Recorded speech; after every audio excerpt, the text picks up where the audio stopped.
We're back with another episode of Marketing Medicine. Today, we're tackling a bottleneck that's slowing down marketing teams everywhere: over reliance on engineering and operations to get campaigns off the ground. From audience segmentation to email templates, it could feel like every move requires technical support. And that's a recipe for frustration and a lot of delays. But don't worry, we've got the perfect doctor in the house, Ellen Rockdale, who runs Lifecycle Marketing at HoneyBook. She is here to diagnose the problem and prescribe some solutions. With her expertise, we'll dive into why these bottlenecks happen, how to launch campaigns faster, and how to make life easier for both marketers and engineers. Let's get into it.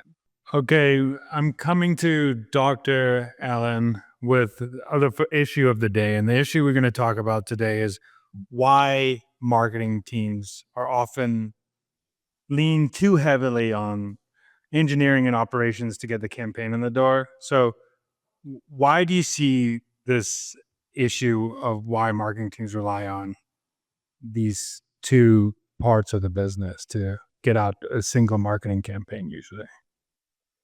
Yeah, I think the issue here comes from as a marketer, we always hear that the most impactful campaigns are about sending the right message to the right person at the right time.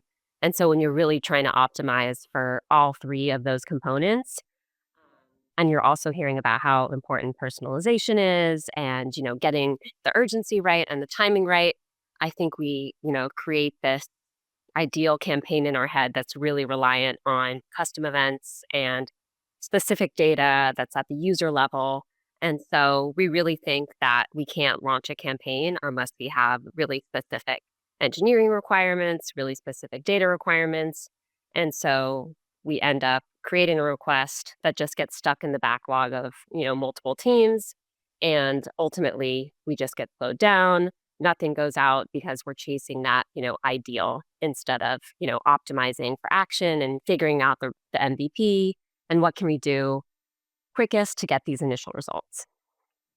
And usually the symptoms that for this problem that people have, there's a couple of things because I used to run marketing ops as well. So a couple of things that I had issues with when dealing with bigger marketing ops platforms or having a data warehouse that you didn't really have much accesses is pulling audiences, having to build custom templates, having to build web pages. These are things that sometimes take a long time. So, how do you get over those symptoms in marketing? And what are some of the symptoms you see as you when you had to rely on engineering and operations to do your job?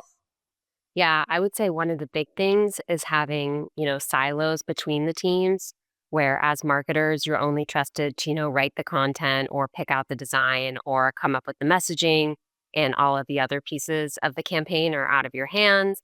I think a lot of teams are getting a lot smarter about this by, creating CDPs that are actionable for marketers, having technical marketers who can understand API calls and, get into the weeds a little bit more. And so where I think the real problems end up happening is when marketers are sort of, handcuffed and they can only control a very, very narrow piece of that campaign. And so to get any more personalization, any more targeting, any more additional criteria, they just have to go beg their engineering partners instead of being able to self-serve. So I think finding the right balance of using tools that give marketers access to data, access to those engineering tools without, creating any vulnerabilities. I think that's where the real magic can happen, both in like speeding up the process between the teams and also, creating those more impactful campaigns. I think you said two things that are really important, I think, to dive into is one is the evolution of basically the marketer. I remember starting marketing ops just meant you dealt with doing technology. That was the only thing marketing ops did. Now it's kind of evolved as you have to like learn how to pull data, you have to learn how to do insights, you have to learn Yeah, how to do process. totally. So what are some things you've seen that you've had to like level it up, or like what are marketers who are coming into roles where they have to manage CDPs and manage data warehouses, what are some skills that you have to start learning to counteract not having to rely on engineering and operations? Yeah, I think at the most basic level, you really want to understand your data and where it comes from and how it gets into your marketing automation tool. Is it a daily job? Is there a piece sitting between your marketing tool and the data platforms? So I think that's a really important part of understanding because there are some parts of the data that are really accessible as long as you're willing to, maybe run it on a job that runs hourly instead of instantly. And so I think getting into the details about where exactly your events are coming from. Are they coming from the product? Are they coming from a third party tool like Mixpanel? Or are they coming directly from your app? So I think just understanding once you get into a new role, working with your data team and really understanding where is everything coming from and how is it connected and how can I optimize those connections. I think that's a really important piece. And you can be as technical as you want there.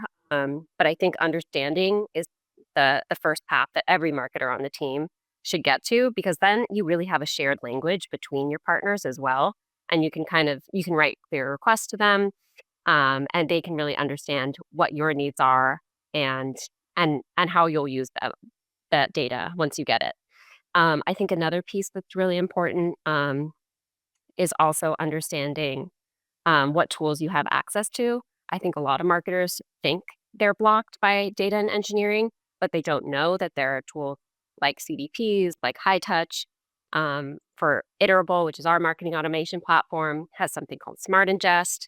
And once you do a one-time setup with your data team, you can like switch out what outputs are coming into your system. So I think reading the documentation of your platform and getting familiar with what options are available to you is another critical piece of unblocking yourself here.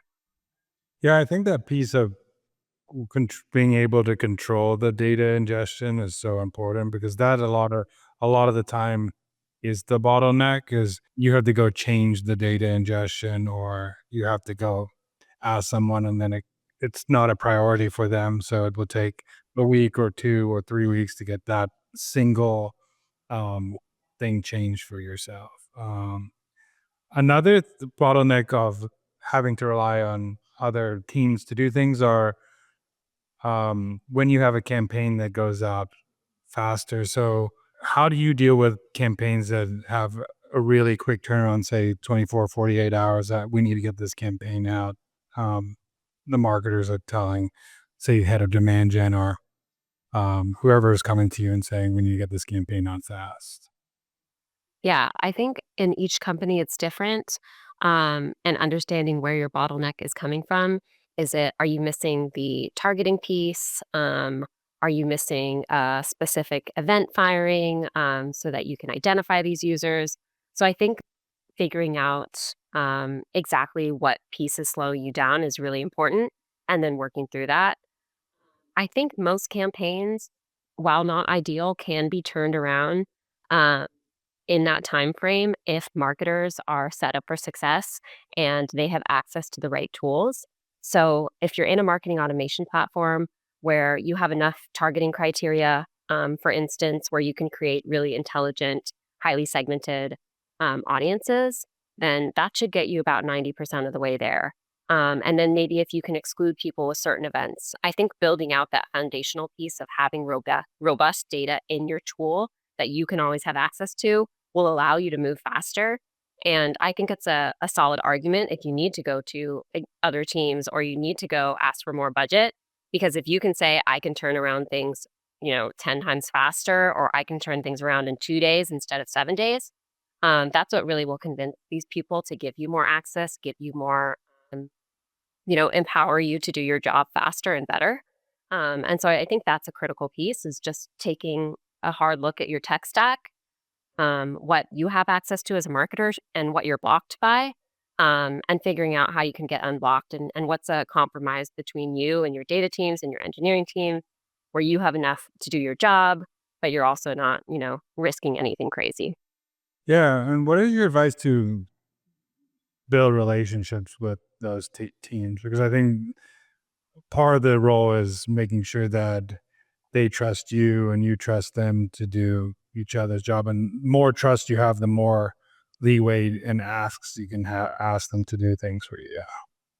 Yeah, and I actually think a lot of this comes down to what I mentioned before is just really get understanding your data, how it works, because it's so much more impactful if you approach your partners and you know exactly how the data is coming into your tool, how you're using it.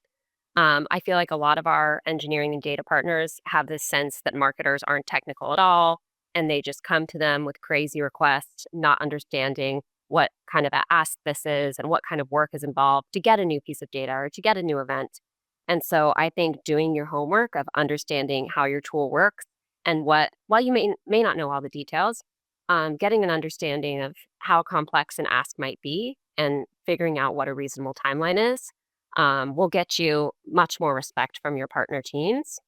I also think speaking a common language and getting them up to speed on your tools as well is really helpful because I found sometimes when I request certain things to a certain specification, my engineers think I'm adding complexity that isn't really needed. And so if I tell them, oh, my marketing automation tool only accepts data in this specific format, or I actually can't start QAing this campaign until you send test data to the platform because the platform doesn't actually let me set anything up until the data exists. Going into those details and providing context around your request, why you're asking it, and showing that you did your homework, I think is a surefire way to build that respect. And also just leading with impact and saying, if this campaign goes this way, we have data to suggest that it would move this business metric by XYZ. I think that's always compelling to get people to buy in. And I mean, from your point of view, also, I think, how do you want marketing leaders to come to like operate marketing operations, or you as a person to say, um, how would you want to be approached? Because a lot of the times your team have a lot of prioritizations, and Yeah. how would you want to be approached? Yeah. So I think one really important part here is increasing visibility of all the work your team does, everything that's on your plate. If there's a way to show like an automated Slack message of all the priorities on the team's queue, or create a defined process with timelines for each type of campaign, I think that will take away a lot of the last minute requests if you make sure that all of your partners are aware of how you operate and why you operate. I also think that if there are, things that seem like you're adding process for the sake of process, really explaining why that rule is in place. For instance, at a previous company, I worked in a tool where once we submitted an email, we had to wait 3 days and not change a single string because the translation service was working in the back end. And that caused problems with marketing leaders sometimes because they would come back with last minute feedback and want to change things. But once I explained, oh, actually, this won't go translated at all if we change this, one word, even though it seems like a really small change. So, socializing these rules and making sure people understand why you have your processes, I think, is really important. But outside of that, I want marketing leaders to come to me with realistic requests, know what's possible from my team, know our existing priorities, and understand if they're asking me for additional, that should fall above the line of what we're working on currently. Because we're all on the same team, we're all looking to make impact. So that's what I really look for if someone's coming to my team and adding additional work to our plate. I want to also go into a little bit of like the treatment of these symptoms we've been talking about. There's all these bottlenecks that tend to happen, but some of it is communication that we said, Yeah. some of it's the tool, some of it is where data is kept, some of them's how hmm data is kept. But how can marketing teams reduce their reliance on, let's say, engineering or marketing operations? Like, what are some things ops can do to reduce the reliance on marketers having to talk to marketing ops all the time? And then what are the other side of could marketers do on their side to level up to make sure like there isn't that over reliance on that? Yeah. I think one really crucial piece here is testing into something before asking for resources to build something brand new. Because I think a lot of times, I think we've all experienced this as marketers. You have this amazing idea, but it requires some, engineering or data work. Um, and eventually you get that work, you get all the extra, partnership done with all these different teams and you launch it and the results aren't quite what you expected. And you kind of wonder, oh, was all this, swirl across the marketing team and the engineering team worth it?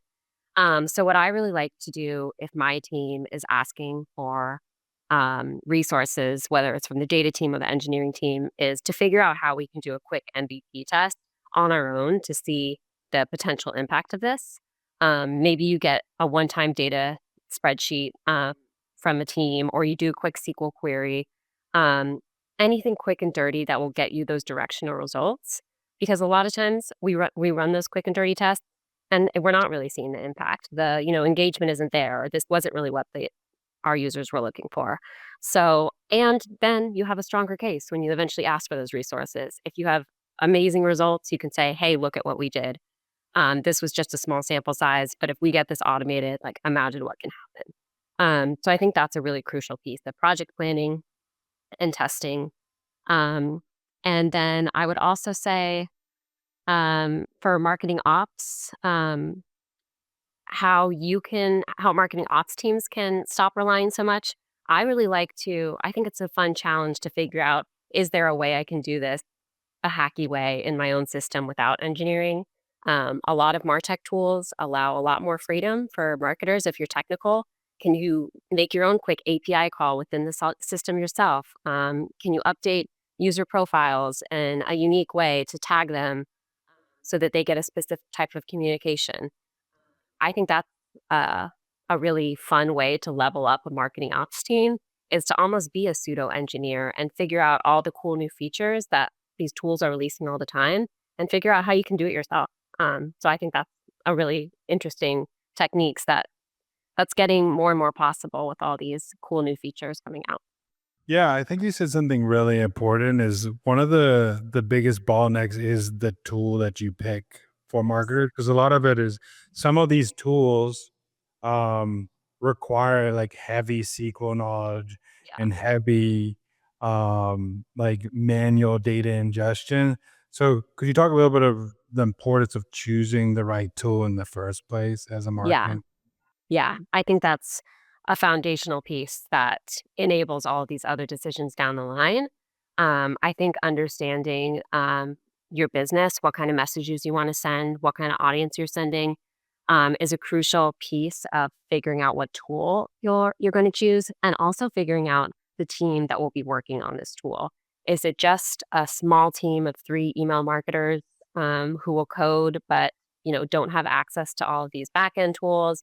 Or are you gonna have a dedicated data and engineering team whose whole job is making sure that this tool is running, smoothly and is connected to all your systems?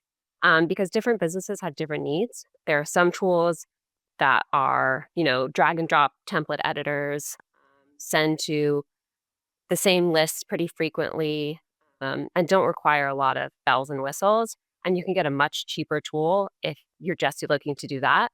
But if you're looking for super behavioral based, evergreen, always on triggers that are, dependent on what people do in the app, what people do on your website, that's a different tool and that's a different team. Um, and so I think it's really important to think about that. And I've seen cases in both directions where people have a tool that's way too simple for their needs and they outgrow it. And then they have to do the migration process, which is always a pain.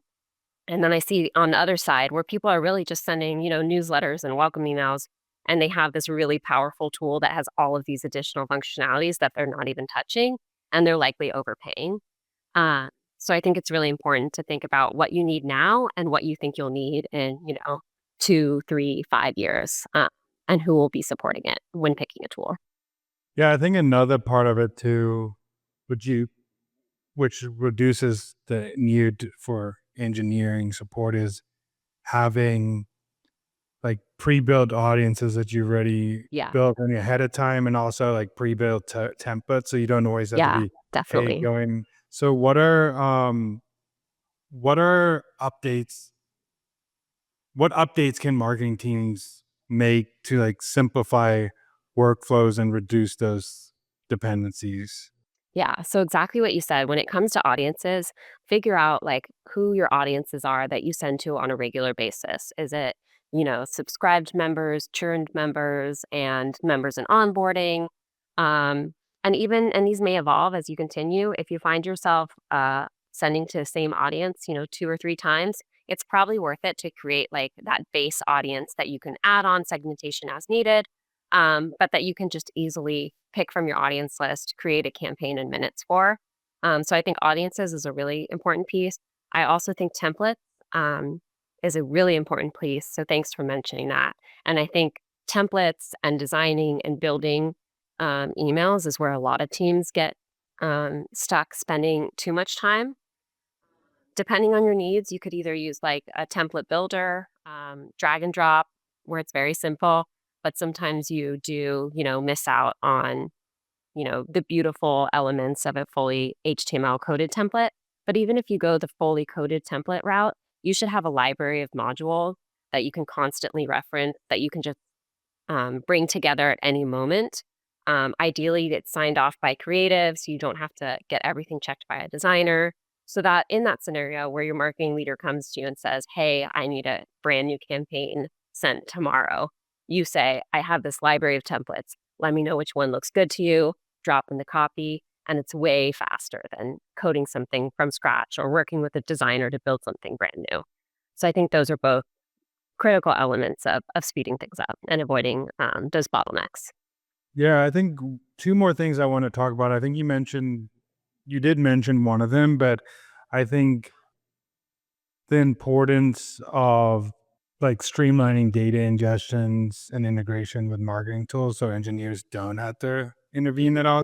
So, um, how can automation for these things ease the workload both for marketers and engineers if you have the ability to do this? Yeah, so I think there's a lot of, and the tools for this are getting better and better, every year. But there's a lot more availability. There's a lot of tools that connect your data warehouses to your marketing automation tools that just weren't possible, 5, 10 years ago. Um, and so if you work with your data team to understand how your data is organized, the key tables, there are tools where you can just, go directly in your marketing automation platform, find a data piece within your data tables, and have it connected to your tool within minutes. No engineering required. So I think that's really important. Also, some light SQL never hurt anybody. I think it's really important to be able to do your own simple queries, especially if you're pulling the same audiences frequently. And then you can just, and your data team will respect you more too if you have some working knowledge of how these tables work. And then you can just go in self serve, pull data at the drop of a hat, and just really be able to move more quickly. Yeah, I think we talked about the last two that I was going to bring up, but we've talked about it in the conversation. But I think you just mentioned like marketers need to train up on some of these basic technical skills, like basic SQL, so you don't have to always have to ask or basic changing some HTML in a template. So, and then the other part we talked about a lot, I think, in this conversation is um, just how to have better collaboration and communication. I think that's like one of the most important things. I think a lot of people, if you operate in a silo, it's so much harder to do this. So if you make friends with these teams or have weekly meetings with these teams, it makes it way easier for you Yeah. to do the Yeah. wow. Definitely. And one piece on that communication piece, I think, making friends and introducing yourself and across the marketing team or across all your cross-functional partners, data engineering, and I think really tailoring your conversation based on what that team is most interested in is how you really sort of break the ice. So, for example, if I want to introduce my team, what we do, how we'll work together, If I'm going to my, partnerships marketing team, I may really emphasize how we have benchmarked for all of our campaigns. So we can tell you if a campaign you're running is, average or performing well, or maybe performing below average. This is how we can tell. This is how we adjust. This is how we do A/B testing, and really focus on how we can, improve the impact of the campaigns that they're building and the partnership. However, if I'm going to like my data and engineering team, that's going to be a different conversation. And it's going to be around, this is how I'm protecting the deliverability of our programs. This is how, I use the data that you all enable. These are the type of requests. These are, the skills that my team knows. And so if you ever see any issues with our tools, come to us. We can help you fix them. So I think just really tailoring your conversation and understanding what other teams are working on, what they're motivated by, what they're interested in, will really allow them to have a closer relationship with you in the long run. So I think that's really, really important in relationship building, especially in marketing. Last thing I want you to like, what is your key takeaway? Like, what is that one dose that you want to give to everybody that to to counteract the problem of over reliance on any team? Yeah, I would honestly just really encourage people again to understand their marketing automation tool, the ins and outs of it, understand exactly where the data is coming from, how you can request new events, what kind of data is really easy to ask for, what's harder. I think beyond just coding the HTML template and making sure it renders correctly and all that, I think really understanding how the sausage is made from the very first, entry point of your journey all the way to how the data renders in your template, where it's coming from, where are the potential areas where something could mess up, and how can you prevent that.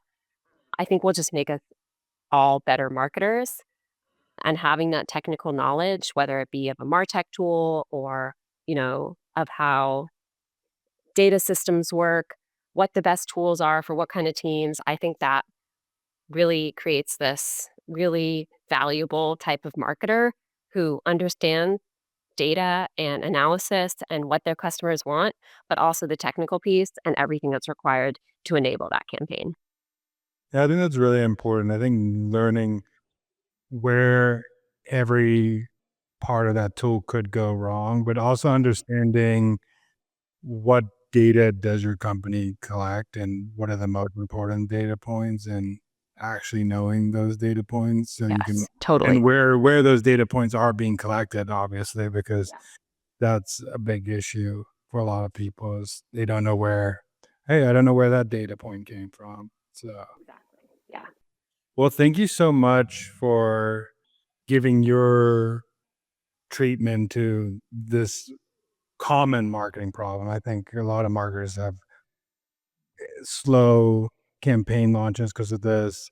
It takes weeks for them to actually get a campaign out because engineering's tapped for a lot of things. So thank you so much for coming on and um, sharing your knowledge on this. Of course. Thanks for having me.